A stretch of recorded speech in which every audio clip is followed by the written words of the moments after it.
Hosdurg government higher secondary school വെച്ച് നടന്ന Rovers and റേഞ്ചേഴ്സിന്റെ ത്രിദിന വാർഷിക ക്യാമ്പ് സമാപിച്ചു.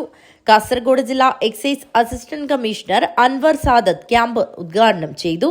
കുട്ടികൾക്ക് സ്വയം പര്യാപ്തത നേടാനും പ്രതികൂലമായ സാഹചര്യങ്ങൾ മറികടക്കാനും സഹവാസ ക്യാമ്പുകൾ ഊർജ്ജമേകുമെന്ന് അദ്ദേഹം പറഞ്ഞു. PTA president P. ഗംഗാധരൻ അധ്യക്ഷത വഹിച്ചു.